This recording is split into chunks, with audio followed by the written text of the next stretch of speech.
అందరికీ నమస్కారం. ఆదిత్య మాటల ఆలింగనానికి స్వాగతం. ఇప్పటి వరకు గడిచిన నా జీవితంలో అనేక మంది నుండి అబ్జర్వ్ చేసిన వాటి నుండి నేను కొన్ని జీవిత పాఠాలు నేర్చుకున్నాను. వీటిని అనేక కోణాల్లో మనలో పాజిటివిటీని పెంచుకునేలా చూడగలిగితే చాలు. ఇటువంటి విషయాలు చెప్పేవారు చాలా తక్కువ. అందుకే పూర్తిగా వినండి, ఆలోచించండి, అర్థం చేసుకోండి. నెంబర్ 1, మనకు బాగా తెలిసిన వారి గురించి ఎవరైనా ఎంత దగ్గర వారైనా నెగిటివ్గా ఏమైనా చెప్తే గుడ్డిగా నమ్మకూడదు. ఎందుకంటే రిలేషన్స్ దెబ్బతినే ప్రమాదం ఉంటుంది. నెంబర్ 2, తోటివారైనా బయటవారైనా మన కోసం పడిన శ్రమని, వెచ్చించిన సమయాన్ని మనం ఎప్పటికీ మరవకూడదు.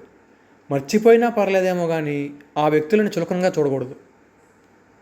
నెంబర్ 3, ప్రతి ఒక్కరూ కూల్ అండ్ కామ్ నేచర్ని పెంపొందించుకోవాలి, ఇంక్లూడింగ్ మైసెల్ఫ్. ఈ నేచర్ ఆల్రెడీ ఉన్నవారు అదృష్టవంతులు. నెంబర్ 4, పెళ్ళి, లైఫ్ పార్ట్నర్, పిల్లలు ముఖ్యమే కానీ ఇవన్నీ కొందరి జీవితాల్లో ఇంపార్టెన్స్ ఉన్న ఒక భాగం మాత్రమే అయి ఉండొచ్చు. కెరీర్కి ఎక్కువ ఇంపార్టెన్స్ ఉండుండొచ్చు. మరికొందరి జీవితంలో పెళ్ళి, లైఫ్ పార్ట్నర్, పిల్లలకు ఎక్కువ ప్రాధాన్యత ఉండుండొచ్చు. ఇంకొందరి జీవితంలో అసలు ఇంపార్టెన్స్నే లేకపోవచ్చు. దేనికి ఎక్కువ ఇంపార్టెన్స్ ఇవ్వాలి అనేది పూర్తిగా ఆ వ్యక్తి ఇష్టం. ఎందుకంటే అది మన జీవితం కాదు కదా, అది వారి జీవితం. మనకు ఎంత కావాల్సిన వారైనా ఎంత దగ్గర వారైనా కూడా ఒకరు తమ జీవితం ఎలా ఉండాలని కోరుకుంటున్నారో తెలుసుకొని అలా ఉండనివ్వాలి. వారి జీవితంలో వేడికి ప్రాధాన్యత ఎక్కువగా ఉందో తెలుసుకొని స్వాగతించాలి. మన భావజాలం మరియు మన పద్ధతులు గురించి చెప్పడంలో తప్పు లేదు, కానీ మనకు నచ్చినట్టే ఉండేలా చేయకూడదు. అప్పుడే మనం అవతలి వ్యక్తిని సరిగ్గా అర్థం చేసుకొని గౌరవిస్తున్నట్లు.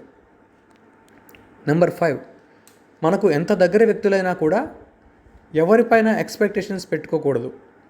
మనం ఆ వ్యక్తుల కోసం ఏమైనా చేయాలనుకుంటే మనస్ఫూర్తిగా చేయడమే, అంతేగాని రిటర్న్గా ఏమీ ఆశించకూడదు.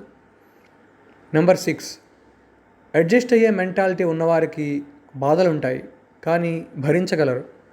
భరించలేనప్పుడు అడ్జస్ట్ అవ్వడం వేస్ట్. నెంబర్ 7, ప్రస్తుత సమాజంలో ప్రతి మనిషికి వేరే మనిషి అవసరం ఉంటుంది. అవసరం వచ్చినా రాకున్నా మనిషికి మనిషే సపోర్ట్. అలా సపోర్ట్గా ఉండే మనుషులు ఎంత ఎక్కువగా ఉంటే అంత మంచిది. డబ్బుతో కొంటే వచ్చేది కూడా మనుషులే, కానీ డబ్బుతో పని లేకుండా వచ్చేవారే మరింత బలం. నెంబర్ 8, నా నేచర్ ఇంతే అని ఎవరితోనూ క్లోజ్గా ఉండకుండా ఏదో ఒక బంధం వల్ల రిలేషన్ ఏర్పడింది కాబట్టి లోపల ఆలోచనలు ఏ విధంగా ఉన్నా బయటికి మాత్రం నటిస్తుంటారు. ఇలా నటించే బ్యాచ్ సమాజంలో చాలా ఎక్కువ అవుతుంది. నటించక్కర్లేదు, నొప్పించక తానవ్వక టైప్లా ఉండగలిగితే చాలు. నటనని నిజమని నమ్మేవారు నిజం తెలిసిన రోజున బాధపడతారు. సో నటించకూడదు. నెంబర్ 9, సమాజంలో బ్రతికుండే మనుషులకు విలువ ఇచ్చేదానికంటే పోయిన వారికి ఇచ్చే విలువ మరియు చేసే హడావిడి ఎక్కువ. పోయిన వారి పట్ల మనసులో ఉంటే చాలు. గో విత్ ద ఫ్లో అన్నట్టుగా మూఢాచారాలు ఫాలో అవ్వాల్సిన పని లేదు. ఆఖరికి మూఢాచారాలు ఫాలో అయ్యేది కూడా తమ తరువాతి తరాలకు ఏమీ కాకూడదు అనే స్వార్థంతోనే.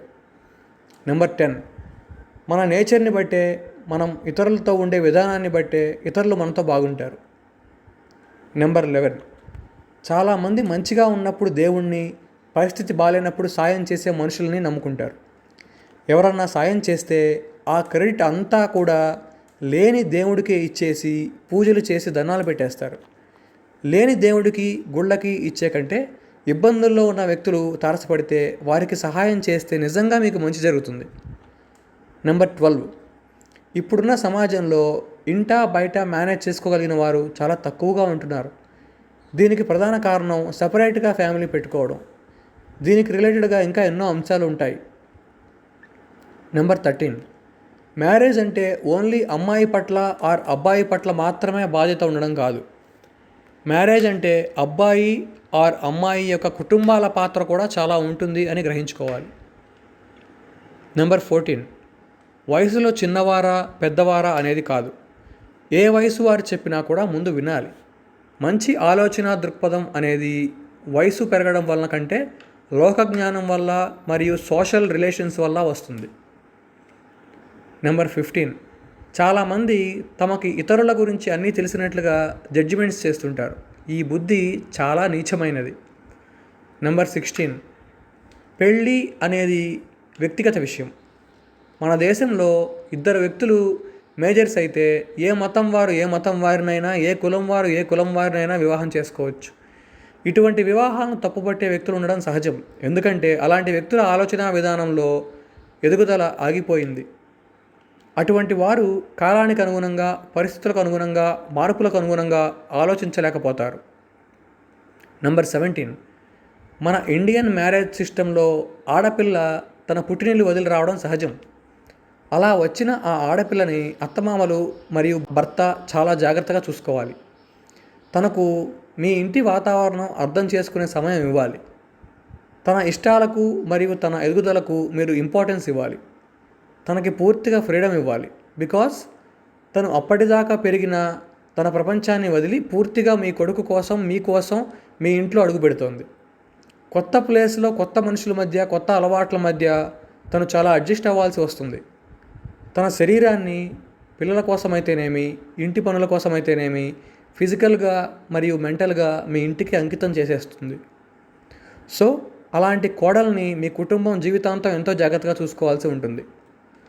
అలా చూసుకోకపోగా అవమానించడాలు, చాడీలు చెప్పడాలు, చులకనగా చేయడాలు ఇలాంటివి ఎన్నో చేస్తుంటారు.